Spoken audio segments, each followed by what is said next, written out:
Hi Dean, Dwayne Chupp here with Roof Max of Elkhart, and so I'm going to start over here on the newer part, 21-year-old roof. And as you can see, we have quite a bit of wear here. Right through there, you can start seeing. I'm not even going to check the flexibility of it because I can tell that they're dried out. You can see the black asphalt in between your grays of your granules, and so we're going to be just kind of walking through here and show you what I see here. Right here there's a nail, there's another nail needs to get sealed up, there's a nail, that one as well. So this is what a brand newer shingle should look like.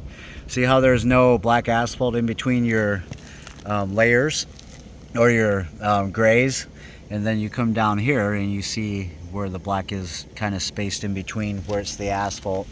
So those were probably put on fairly late. They look like a newer ridge cap. They were where you made a repair.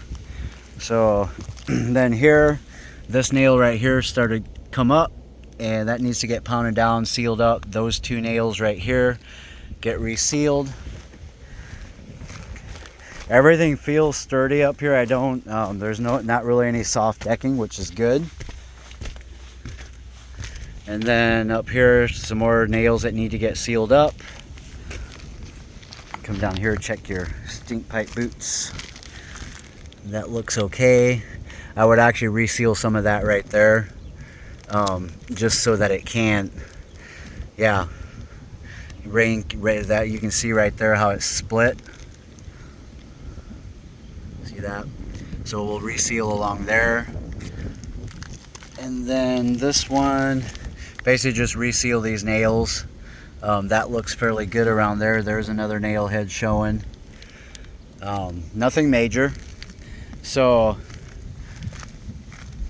you don't have quite as bad of a loss on this side, as you can tell. And then you come over here and you get a lot more direct sunlight, and you can see the fiberglass right here on the bottom edge and how it kind of wears. You've got some granule loss, which, I mean, for this age of roof, 21, this is very typical. And here we have we do have an issue. This needs a you know what we'll do here? It's either get a brand new boot cover here. It was pulled tight and stretched, and right here it's starting to split. So you can either put a bunch of pitch right through here, make a coating. That's normally what I'll do, and then seal back here and around, and then slide a 3-inch rain collar over it. And then I have some flat rubber repair tape that I usually use to cover these, and then I just seal everything around it to make. But yeah, right here you have a gaping hole right there. That should get repaired. So there's that. And I didn't really see anything of concern through this part. So when I was measuring it, so we're gonna hop over here on this side. And again, much better condition. You still see a little bit of black asphalt in between your granules, but you have a lot more granules on this side. Simply just because, well, it's not in direct sunlight. And then right here, reseal this one, get that nail sealed up. Then we hop over here. Got these two nails that need to get sealed. That one as well. And a lot of times this is a problem. Actually, that looks good. Whoever did your roof did a really good job. Half the time I can see decking underneath there, but they actually scooted the shingle up so that they did it right. Okay, and then you got a little bit of moss here. It's pretty much dead. Nothing that can't be brushed off. But then right there's a nail that needs to get sealed. Everything else looks good through here. And then here, this is a different type of shingle. Has the black in between your the laminates. And here, again, you can see black asphalt where you've had granule wear through here. Not as bad, I would say, on this side as on that side. but it's still showing signs of wear. And you come over here on this side where you get some more sun, and you can tell how much more it's worn. So I would say this should get a treatment as well, just because of the condition that it's in. Then I want to hop down here, see what, make sure these repairs, yep, they sealed that up. That's good. That's sealed. That one's a little loose. That one's okay. And then here, just got to be careful because the edge is right there. And this is a little steeper on this one. Okay, what do we have here? High nail. I figured that's what it was. So that needs to get repaired, or you're going to have some more shingles blowing off. And here you got some high nails. And this is literally just a flapping in the wind right here. So there's another high nail right there.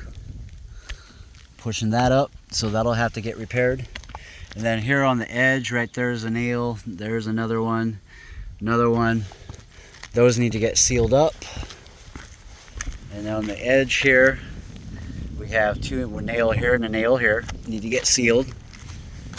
Okay, I'm gonna come back over here and come down the valley, because the valley is a roofer's best friend. A lot easier to walk. Okay, so now we're on this side. So again, this is the newer one, and you can, like I said, these shingles are going to be thinner than what you have over on the old part, and you can see the wear that you have out through here. Seeing little splotches where the granules have worn off. And hop on over onto this side. And again, right through here, you have some wear. Pretty significant, actually. And this 3-inch rain collar, that is starting to split as well, right through here. So I would say this, we usually see that about 17 years of age, 17 to 20. So if that pretty much tells me how old the roofs are. Then over here, you got a nail. Seal those right there and there again. Seal that one. You see how it's peeled away and exposing it. All that debris in through there gets blown off before we treat it. And then here I just want to double check your chimney flashing. Okay, right here on the top part behind it, it's a little bit soft.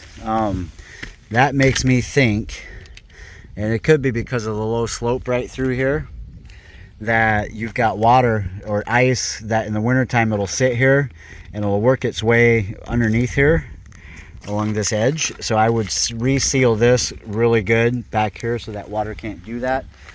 Normally you would not think that water would travel uphill, but with ice it kind of has a tendency to do that.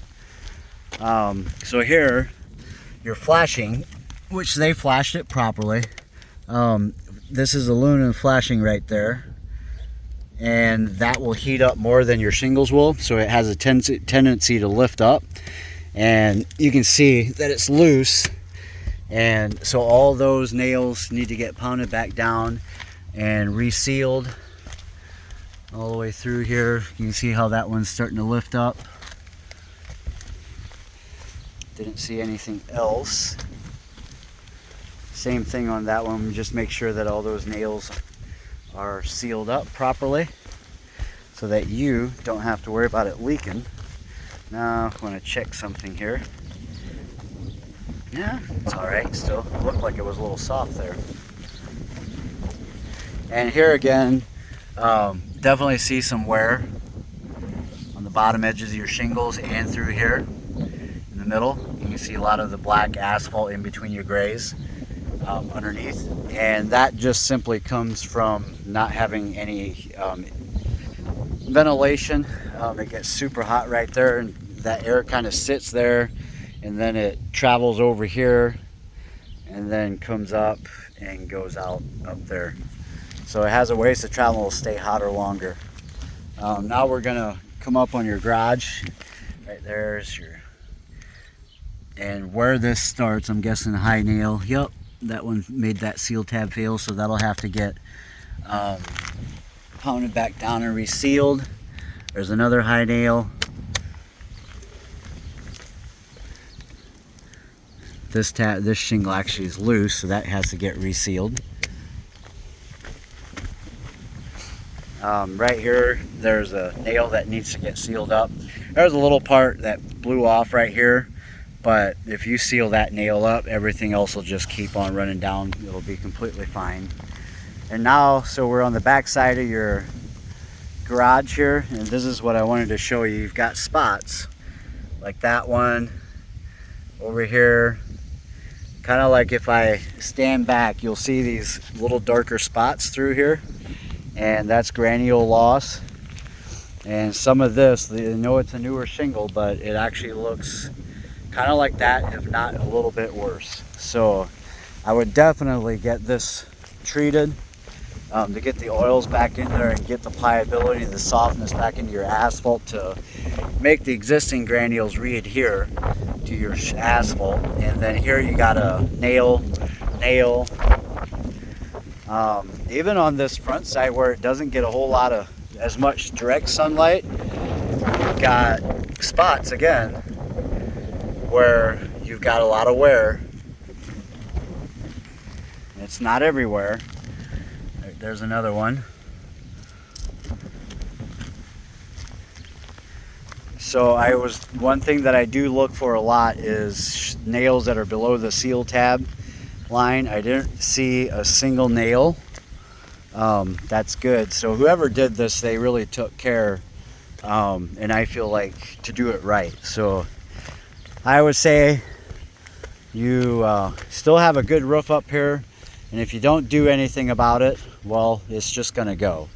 And I think with the amount of square footage that you have, you're looking probably at on a replacement at $450 a square, which is kind of the average price in this region to do re-roofs. You'd be looking at about 32 to 33,000, maybe a little bit more with all the valleys and cuts and whatnot. I don't know exactly how they figure all that, but roughly, I'd say roughly 32 to 35,000 to do a re-roof. So if you wait a little bit, I'll come down here. I'm thinking you had 7,200 something square feet. Yeah, 7,266 square feet. So that'll equate to $7,266. It's $1 a square foot. And then on the repairs, maintenance, we'll just do a flat 300 on the maintenance fee and small repairs that we'll do throughout. And that is your roof. So yeah, if you have, I guess I'm not going to send, I was going to send it to you with a link to your phone, but you said you don't have internet access. So anyways, we'll talk to you soon. Bye.